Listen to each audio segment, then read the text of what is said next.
Tim Pool has always been one of the most slimy and spineless conservative debaters out there. Actually, spineless isn't the word I'm looking for. I should say amorphous, gooey, goopy, if you will.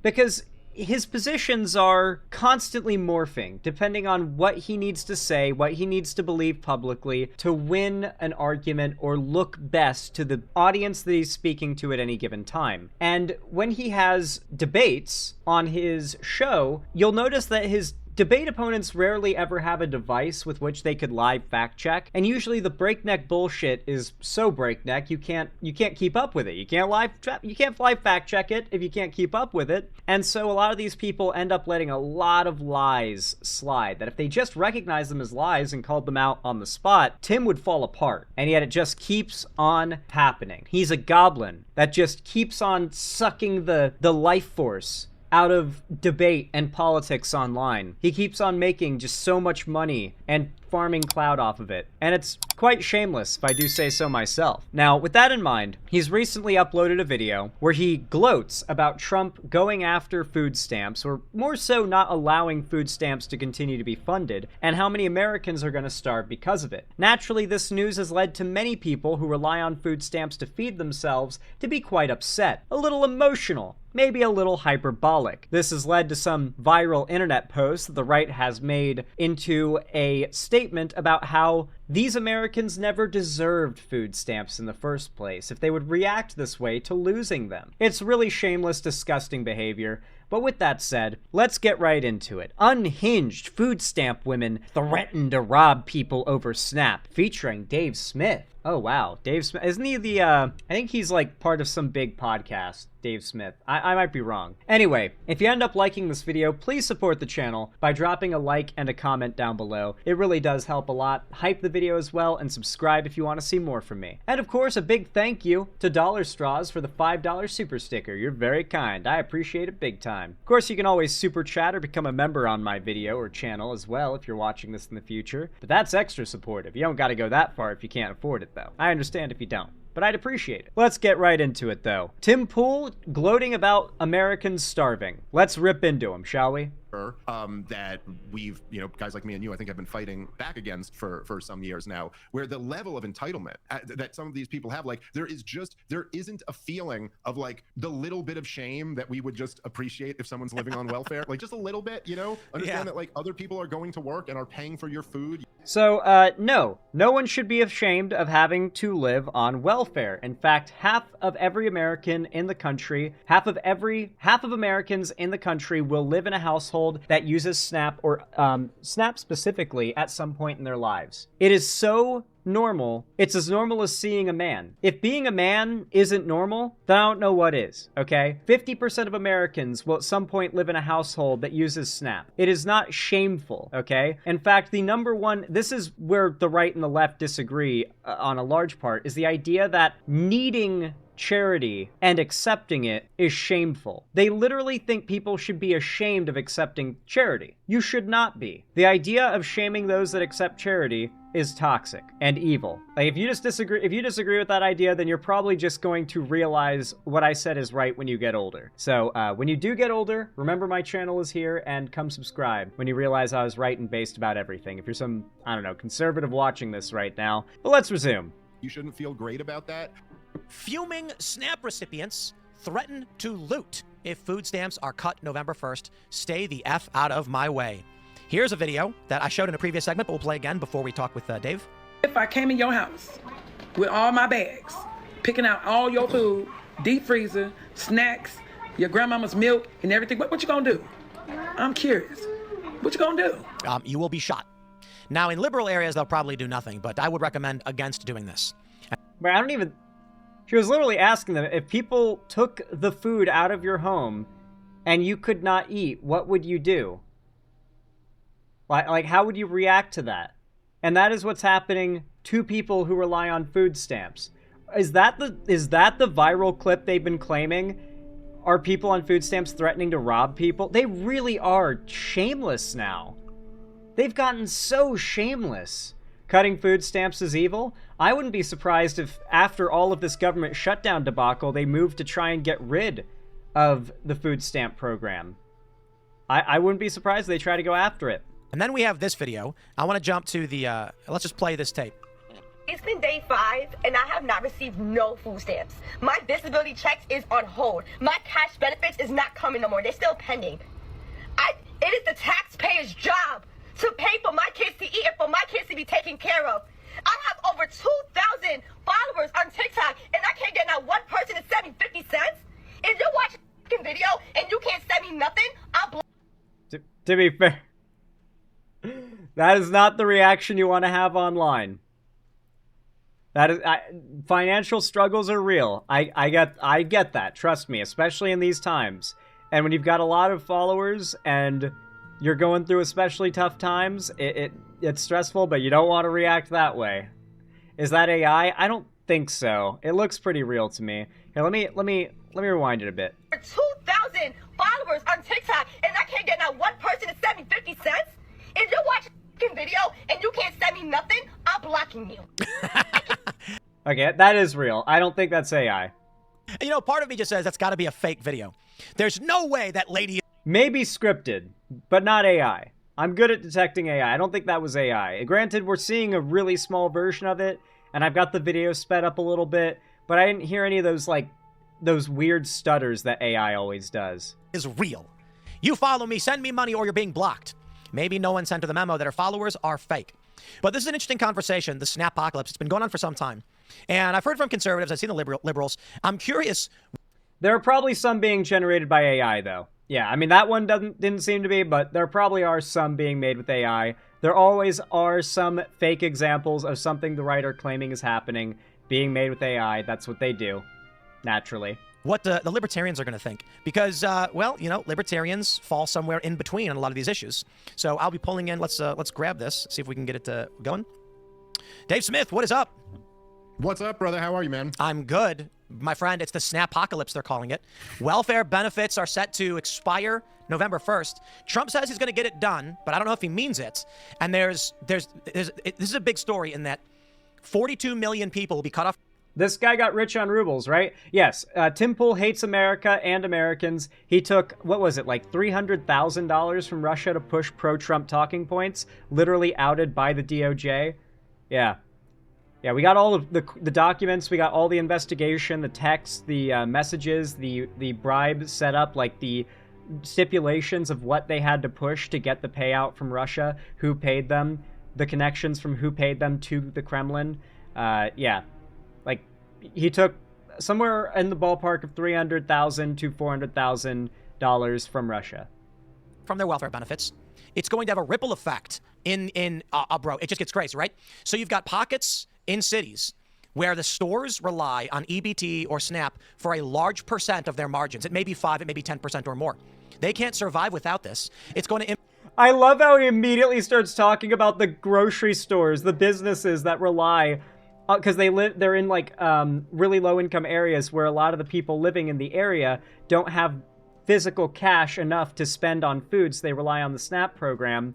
And SNAP is the government using our tax dollars to pay for that food. And so it is still those businesses getting paid when someone uses food stamps. They are still making money when someone uses food stamps to buy a product. And so he's literally like, I don't care about all these Americans who are starving, but all of those grocery stores in the low-income areas, they rely on the food stamps to stay afloat. I do feel sympathy for them. Like the most libertarian take. Fuck the people that are starving. Those businesses that are going to struggle. That's what I'm concerned about. To be fair, this is very consistent with them. They were like this during the pandemic as well. Impact producers, but the big thing we're seeing is the threat of violence and looting unless people get our tax dollars to pay for their livelihoods. Now I'm curious, you know, you're a libertarian. You mean food deserts? No, food deserts are not low-income areas adjacent to a grocery store. That is the opposite of what a food desert is. A food desert is a place where there's no grocery store for a unreasonable distance walking or from public transportation, and the closest option is fast food, which means that you're stuck in a situation where, or nothing, but it means more often than not that you're stuck in a situation where the most convenient option is fast food. This leads to a lot of obesity and, you know, lack of good health in a lot of low-income areas. Do you want to see SNAP just gone overnight? What do you think? Well, I mean, I think it being gone overnight would probably be the most reckless way to do it, you know? And I think, look, obviously, like, from my perspective, and I think from most sane people's perspectives, none of these programs should exist to begin with. But, you know, I always, as is always my North Star, Let 'em was starve. when Ron Paul ran for president, what he would... Both these guys are rich, saying, I don't think any of these programs should exist. Let them starve. And people who are poor watch it and go, I'm going to give this guy some of my money. always say is what you have to do if you want to have drastic cuts in the government is you have to stop funding the worst things first. You know, you have to stop funding the unnecessary wars. You have to stop funding the unnecessary militarization of local police departments and the huge black budgets for the intelligence agencies. And then you have to, with some You notice, guys supported the let dude who people did that, know by the way. in X amount of time, we are going to be cutting these programs as well. And of course, the government shutdown politics, which has been politics now for over a decade in this country, is always the worst way to do everything. But I guess maybe zooming out more, the thing that is amazing to me that more people aren't talking about, it's like it reminds me almost with the conversation when Biden was president over student loan debt forgiveness. And you're like, okay, even if we're having that conversation, at what point are we going to discuss the elephant in the room?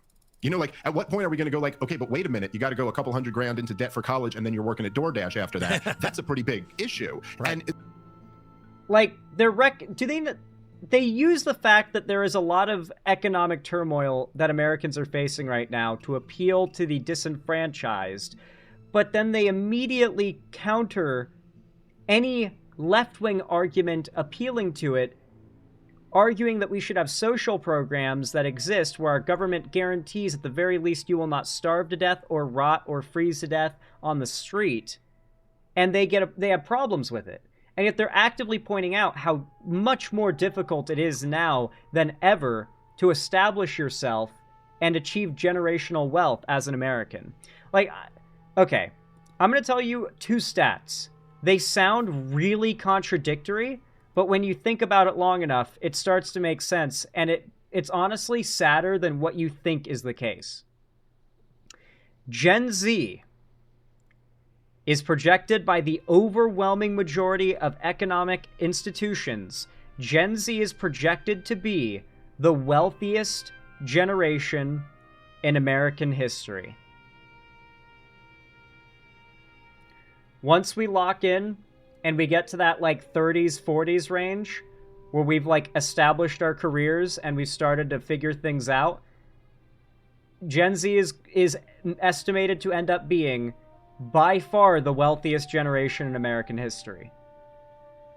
And it's so overwhelmingly agreed upon, left and right, from all different nonpartisan economic forums, that it is very likely that Gen Z will be the wealthiest generation on average.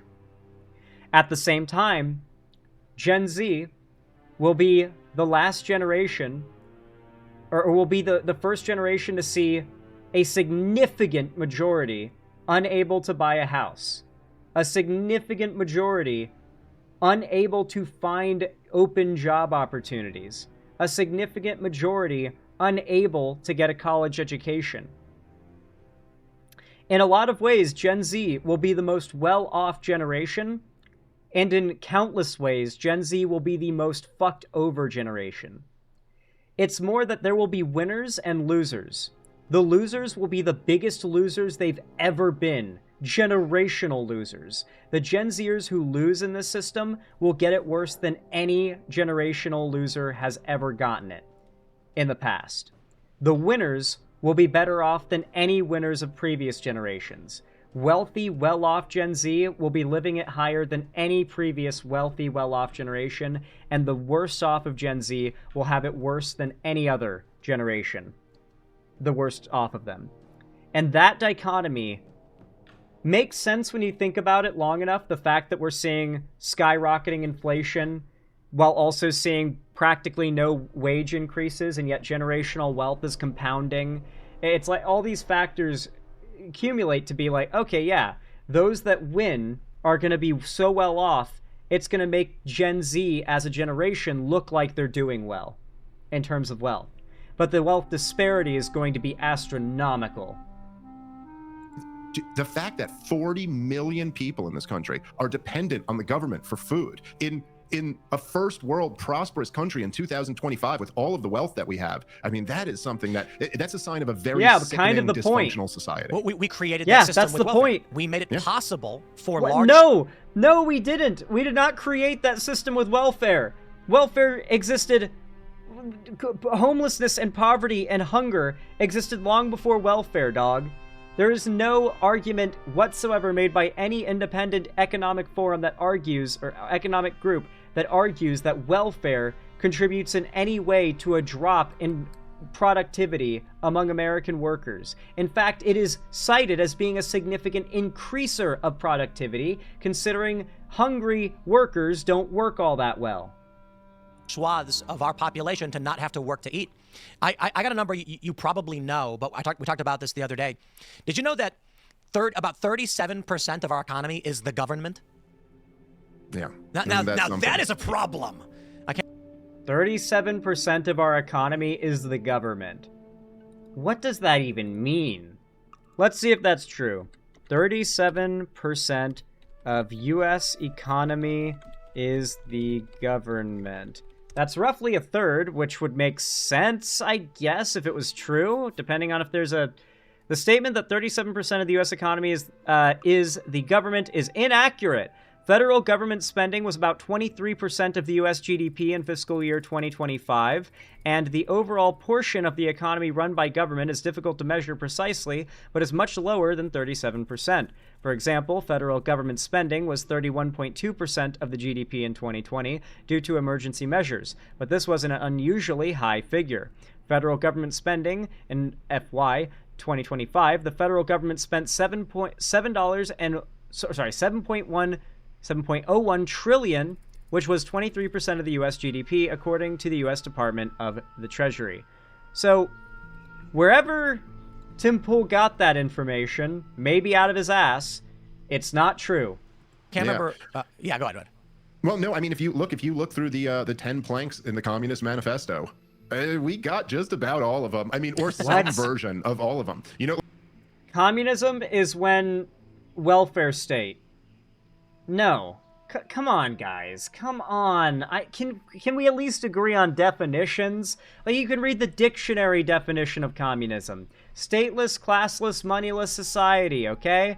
The idea of abolishing the concept of a state, money, and private property, and personal property. Well, maybe not personal, but private property.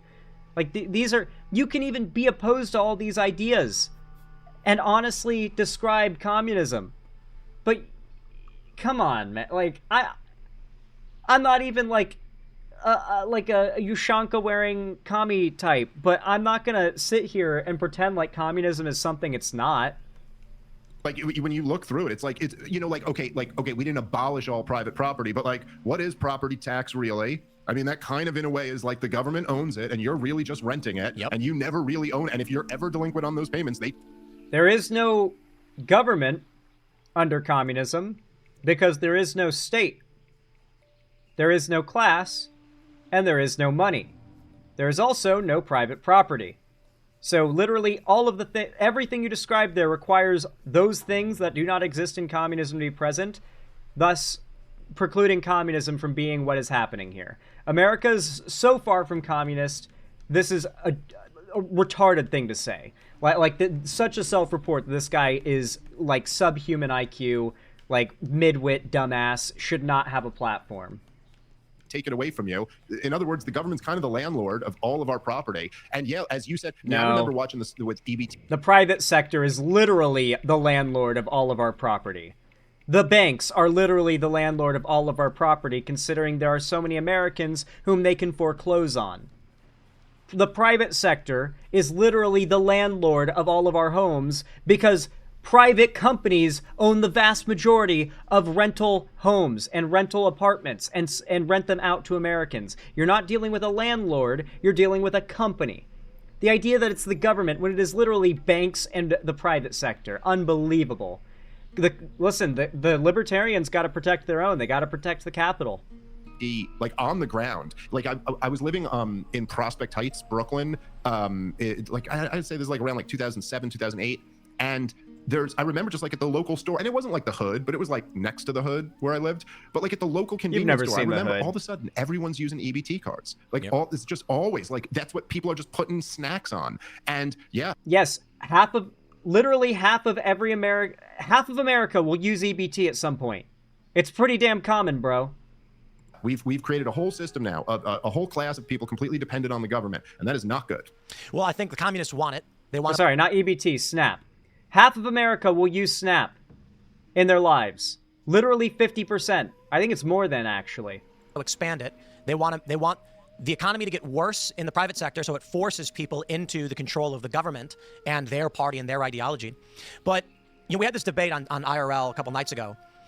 Everybody in the room, I asked, should November 1st we just let it go dry? And everyone said no, because it's too reckless. It's going to have a ripple effect. I was the only one who said it should. And my reasoning is there is no political reality where Congress will wind this program down in any meaningful way. Not a single Republican, I believe. Okay, maybe Thomas. I love how he talks like this program like it's some problem that needs to be dealt with, by the way. It's like, Americans need to die. Children need to starve. Why are we not solving the problem of this not happening enough? It's just so blatantly evil. It's just so blatantly evil. It reminds me of when COVID was happening and all the Republicans, like Ben Shapiro, were on their shows saying, it doesn't matter if Americans get sick, even if they die, we need to go back to work. The economy is suffering too much. Massey. But I believe that's the only Republicans, it's going to be Massey and Rand Paul probably, who are willing to stand up on stage and say, I will cut your benefits. So what happens is, Donald Trump comes out and says, no one will touch your Medicare or Medicaid or your Social Security. He has to tell people, we won't take away your free stuff. What does that mean? The only direction government can move is towards the expansion of government in people's lives. This is him framing Trump lying to voters as him playing 4D chess. Yeah, when Trump lies to voters, tells them he's going to do something he's not going to do, or not going to do something he's going to do, it's actually just 4D chess. He's doing it right now. Thank you for the $5, Aimway. Extremely kind of you and much appreciated and super duper helpful, let me tell you. Thank you so much. You went ahead and said, another point to Timpool's sliminess. Last I heard, he refuses to debate anyone unless they come to his campground or compound full of armed guards in the middle of the woods in West Virginia. That is all true, yes. I wonder if he would allow me to conceal carry. If I was like invited there to debate him, if I was like, so you got like armed guards and stuff there, can I have my gun? Because if we're 2A and it up there, you know, I want to open carry, frankly. All right, let's go full 2A. I'll wear like the shoulder or the chest holsters and everything, like Steven Crowder. And in the economy, if the only way this stops is a cold turkey accident, then I don't know what else to do. I think it's the only way to do it. Well, I certainly get your point there, and I think there's the fact that right now the country is we're literally really describing fooling Americans into voting to lose their rights. I've been warning about for quite a while at this point, but we're at a point where interest on the debt is overtaking the budget, and it's not going down. It's not going down. It's going up, and we are now spending if we balanced the budget, Tim, we still run $1 trillion.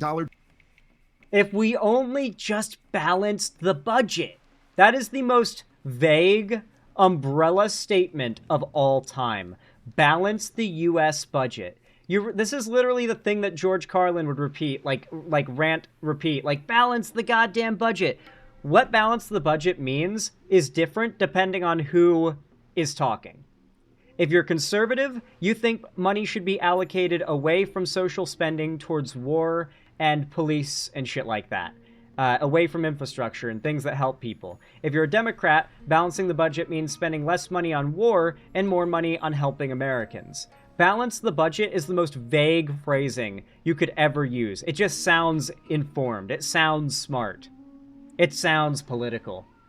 Deficits. Just because of the interest on the debt. And how far are we from balancing the budget? It's impossible. And yet we have a Republican president, a Republican Congress, and a Republican Supreme Court. And even they are not moving towards spending cuts. They're doing this. I was arguing with Steven Crowder about this yesterday because now all of a sudden he's become a Democrat mathematician where he goes, oh, we're cutting $1.5 trillion. And you're like, no, dude, come on. You're doing what the Democrats do now. Will you call that a cut? This is literally, we've joked about this before with inflation. It's like if you gain 50 pounds one year and then the next year you gain 30 pounds, an economist in Washington, D.C. says you just lost 20 pounds. Right.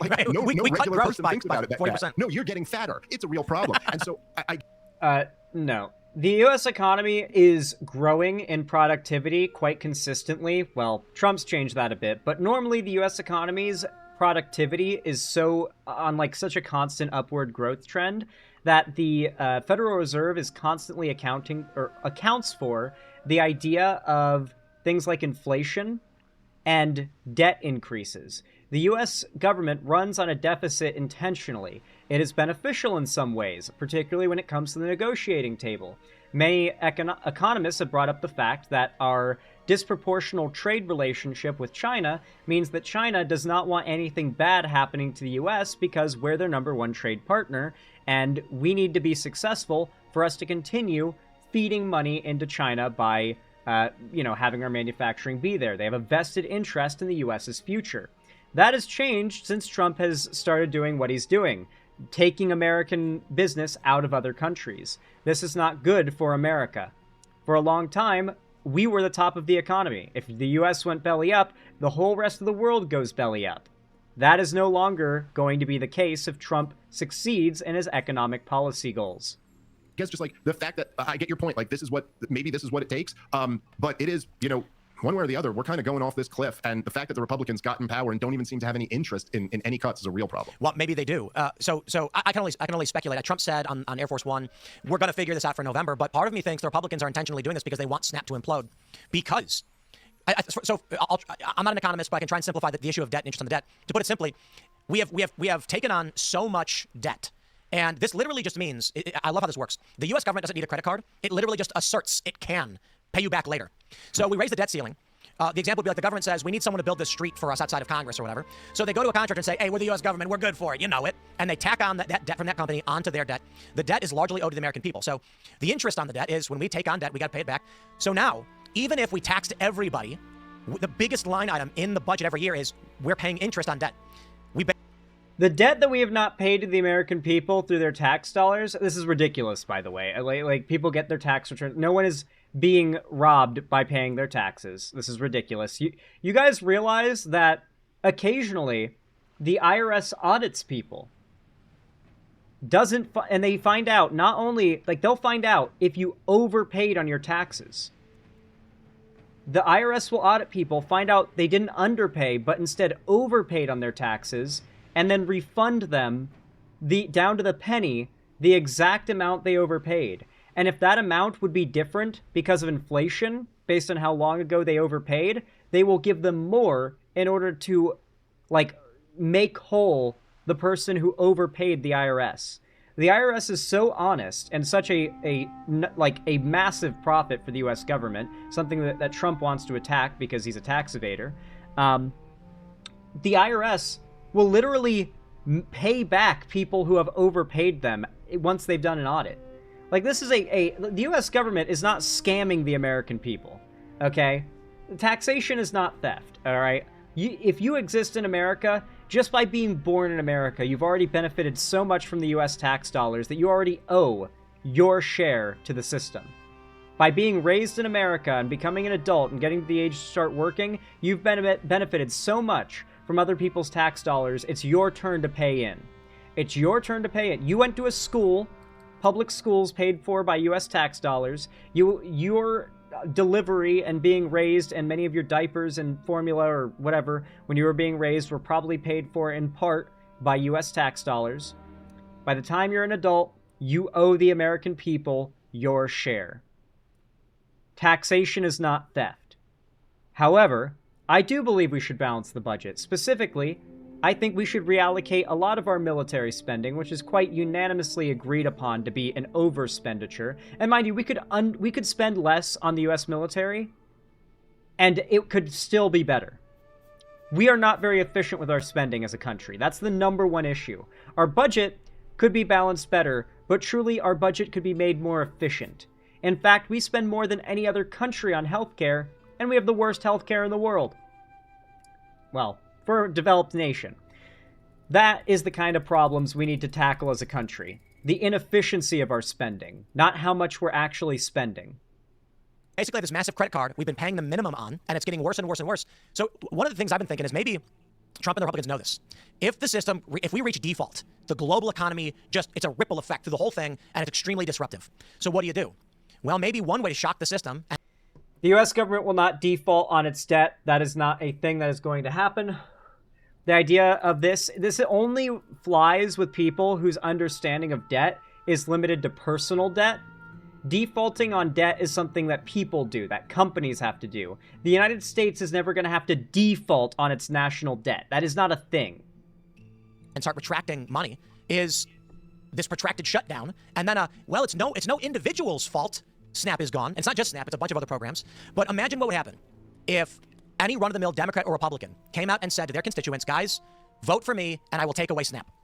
They lose. Well, it's a major, isn't that like really one of the fundamental flaws with democracy, or particularly with democracy mixed with big government? And, you know, I remember Mitt Romney got in a lot of trouble in 2012, and God, I hate to ever give credit to Mitt Romney.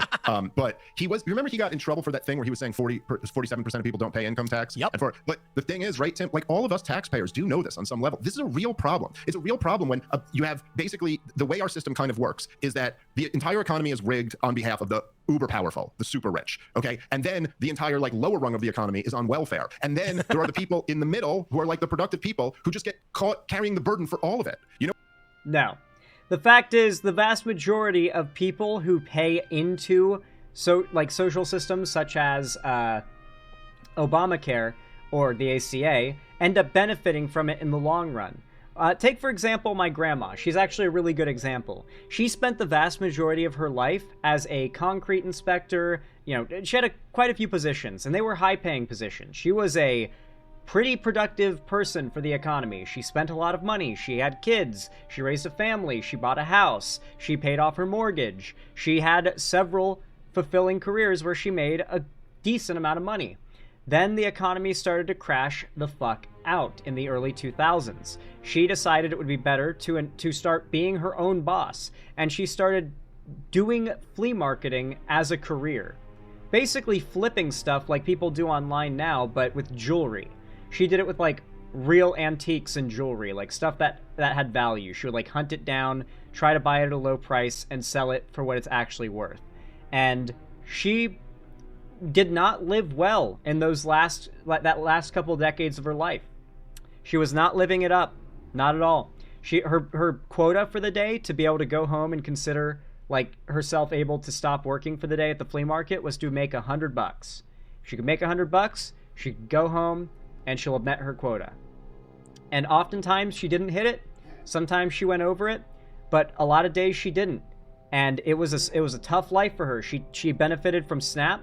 She benefited from a lot of these programs, I'm certain. She didn't talk about it much because I was a little kid and I was a teenager when she died, but I was very aware of these things. And when she got cancer, when I was 15, I remember I had my first job as a lifeguard. I got that job when I was 16. And every time I got a paycheck for my job, I would take that paycheck to my grandma's chemo and radiation appointments where we'd meet up with her. And I'd show her my paycheck and she'd point to the line where my income had been deducted to go into the program that was paying for her treatment. And she would say, that right there is you paying for my treatment, Alex. That's you paying for my cancer treatment. And I would feel so fucking good about myself. That moment fundamentally changed the way I see paying taxes. That moment changed how I see paying taxes forever. I think everyone should, as sad as it is, as tragic as it is, I think everyone should have to have a moment like that where they realize, oh God, me paying my taxes is making a difference for someone out there. A real difference. Like you gotta, every year when you're paying your taxes, you gotta pay for the Wall Street bailout and the wars and the welfare. That, you know, like all of it falls. And all the grandmas out there who are working like day to day, who get cancer and desperately want to get a few extra months to live. To the guy who's making $400,000 or $500,000 a year, which might sound like a crazy lot of money to people who don't have any, but like, you know, you're living in a big city. It's actually not like that wealthy. But again, it's like, so now to the entire Democratic, to the entire portion of the base of voters who don't pay in, who are welfare recipients, what are they moved by? Oh, I'll cut your taxes? That doesn't help them any. They're not paying taxes. And so, yeah, it's a real problem that promising free stuff wins votes. How do you compete with that? It's true. And that's why even Republicans do it. The Republicans are the kings of doing it. Donald Trump does it, but he doesn't frame it as getting free stuff. But that is what he is describing. Donald Trump basically just says, I'm going to be the money president. Like, hell, fucking Andrew Yang. Like, most of the Yang gang were Republicans, and Andrew Yang ran on stimulus checks, the idea of just the government handing out free cash. Now, honestly, the stimulus check thing was not the worst policy, though he wanted it to be universal stimulus, which is dumb. Really, really dumb. But nonetheless, that policy was very, very popular. The American people really just want to vote for the kind of guy that will just say, I'm going to make you rich. They'll say these entitlements are bad, but don't worry, yours are justified. Democrats just say free for, you know, I love Zoran Mamdani so much, and it's kind of in a comedic kind of way. If he was a comedian mocking socialists, he'd be too over the top. I love we're going to make buses free and faster. Like, how are you going to do that? Make them go faster. You get, like, what's slowing the buses down is the science of bad city planning. Yeah, bad city planning and probably bad logistics. Transportation is a sector that if you put a person who's good at their job in charge of it, there can be a significant amount of efficiency gained by restructuring things. So yeah, free buses and making them better. Good. Good. If he fails to do it, call him out for it. But that is a good promise. Don't pretend like it's not possible just because you want to be able to call him out for not having done the thing before he's had the chance to do the thing. Of the combustion engine and the speed limits in the city, or maybe you could argue traffic. Yeah. No one's arguing he's going to make the combustion engine faster. Also, I'm pretty sure that they're going to be electric buses, so it wouldn't be a combustion engine. Also, it wouldn't have to be. We have electric engines, and most modern electric engines can accelerate and reach really high speeds. Like, mind you, electric engines accelerate at ridiculous rates. Like, the acceleration rate on electric engines is insane. And they can go really fast and really quiet and smooth, too. So they'll probably be electric buses. And on top of that, handling the traffic can be as simple as adding a bus lane. Tim knows about bus lanes, right? We have them here in Seattle. Like, you'll see a line of buses parked for picking people up, and they're in their own lane, not disrupting traffic at all as you just drive by at a leisurely speed. It's called bus lanes. It's called city planning. It's called the thing Mamdani is running to do as his job. Promise random nothing to people just sounds good, and people vote for the communists. It's not random nothing if you're just too lazy or stupid to read how this would be done. Well, I suppose, with all that being said, do you think the Republicans will actually let the snapocalypse happen? My guess is no. You know, like I've watched this movie, you know, as you have too, many times. It always seems to end with like this game of chicken, and then they compromise. And the problem with electric buses is the batteries lose a lot of power in cold winters. That's true. However, in Seattle, we have our buses hooked up to a line system. We have a line system hooked up, and that keeps the buses charged. So, yeah, that gets the job done. Already solved. Seattle's solved this problem already. Raise the debt limit and keep spending us further into debt. That's my guess. You know, that would be, you know, what I would think. But again, I do think, look, even if this is the master plan and like this is the way to cut the SNAP program, it does just seem like, yeah, so here, okay, so you have Donald Trump, we're $38 trillion in debt. He has requested a $1 trillion Pentagon budget and has promised to not touch entitlements. But we are going to cut SNAP. I mean, that doesn't even solve the problem. It's just like, why would you choose to start with, you know, like cutting from the most vulnerable people? When, as you know, Tim, look, the real issue here is that this is like you were explaining with the credit cards. We can't afford any of this. We sit here, we give foreign aid. We act like we're the rich, you know, father who can support all of his kids. There's just like these people enforce only thinking of politics two-dimensionally. Never can you look at politics from a three-dimensional perspective. And ironically, they're always arguing that Trump exists on the 4D plane politically. But the 3D plane, they refuse to accept it. It doesn't exist. America giving foreign aid is something that exists in a microcosm of different ways. Foreign aid can be anything from what we're doing in Ukraine, which is primarily giving excess military surplus that's just gathering dust in warehouses and has no use in American soldiers' like barrackses. Like, we're not going to ever use that shit again. And it's just gathering dust sitting in warehouses. So we give it to an ally and we exercise, exactly, Osmodeus, soft power. Conservatives only want to have people view the world two-dimensionally in no power and hard power. They refuse to accept the fact that soft power exists, and the U.S. has gotten to the we are literally the most powerful country on the planet, and our pundits complain for decades, centuries they've complained through all of America's history that it's going to fall any minute now if we keep going on the path we're going. And yet the American economy continues to grow at a constant rate. And yet Americans continue to see an increasing quality of life, even though there are problems that are a thing. America continues to be on top, and these people throughout every point in history have said if America doesn't stop doing what America does, it will fail and collapse. But we continue to be number one. So, explain that to me, Timpool. Meanwhile, we're broker than anyone else. Dude, we're broker than anyone else? Excuse me?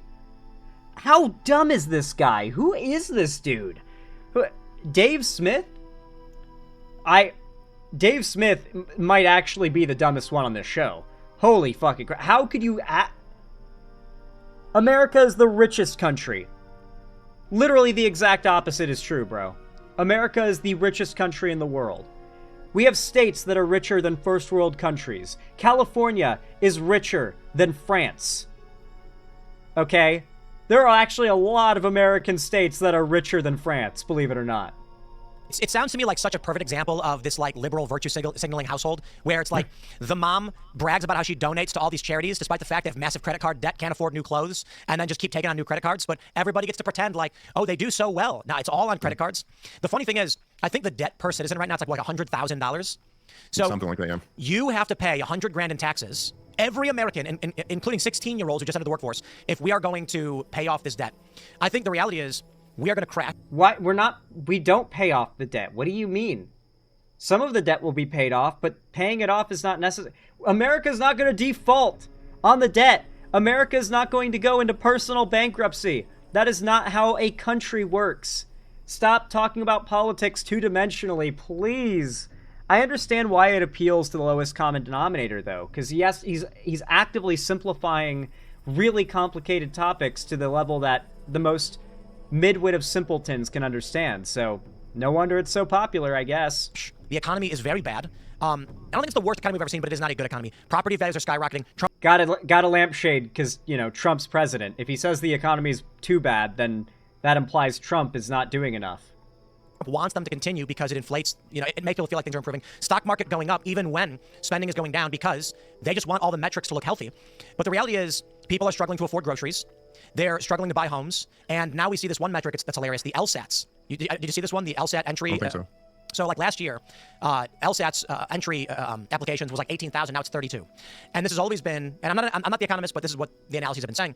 When people apply to law school in huge numbers, they're basically saying there is no function of the market that can sustain my life. So I'm going into government arguments for money. Basically, there's no. If you say so, Tim. When people enter law school and pursue a legal career, it means the market is at an all-time low because everyone hates lawyers. That is definitely a factually backed statement and not one pulled out of your ass, I'm sure. No trades, there's no jobs, there's no products being made, there's no culture. So law is the best example of we created a problem that only we can fix, and we're going to take money from productive people to pay you to do it. People are literally saying the opportunity to make money right now is to argue with each other about the way the system is working. And that usually happens right before the economy implodes. I don't see our government, I don't see Trump or anybody doing anything meaningful to cut the budget. So the only thing that makes sense to me is they're going to let the government shutdown keep going. It's almost like, you remember when COVID lockdowns happened? The New York Times wrote that the planet was healing because the carbon emissions. It's like the government. Oh my god, dude. It's all such misinfo and like twisting of narratives. Like, you know, I know the perfect thing to end this off on. Let's contextualize what he was just saying. Let's contextualize that, shall we? Also, I'm just gonna make sure. Hold on. Ah, fuck, my chat's in the way. My chat's in the way. Hold on. I'm gonna save this image of Timpool for later, okay? This is gonna be for the thumbnail, because he looks really funny here. File, save as, recordings. No, not in recordings, but in. There we go. Save. Boom. Hell yeah. Yeah, his voice is very annoying. It's very annoying, but I'm going to use that picture of Timpool for the thumbnail for sure. It's a really good one. I want to start or finish this segment, though, by showing you guys how wrong Tim is in trying to evoke that talking point as some, like, New World Order conspiracy shit. So, Venice has notoriously polluted canals. This is just one of many famous instances that were reported during this. Due to the lack of human activity, the amount of pollution was noticeably affected by the environment. This is just one case of, like, conservatives really needing to deny a occurrence that we all saw, where, like, humans stopped being active as much, doing the things that liberals say hurts the environment, and the world got noticeably prettier for a moment.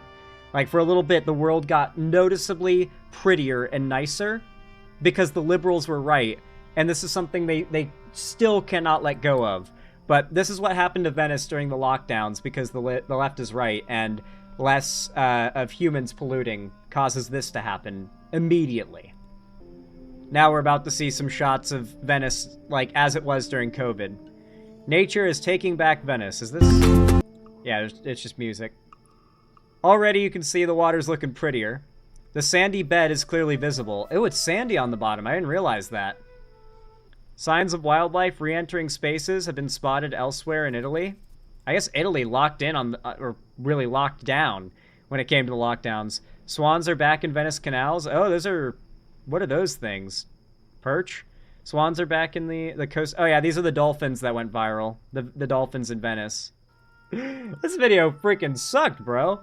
Oh, I thought it was going to be the video of the dolphin, the extended one that went viral a while back.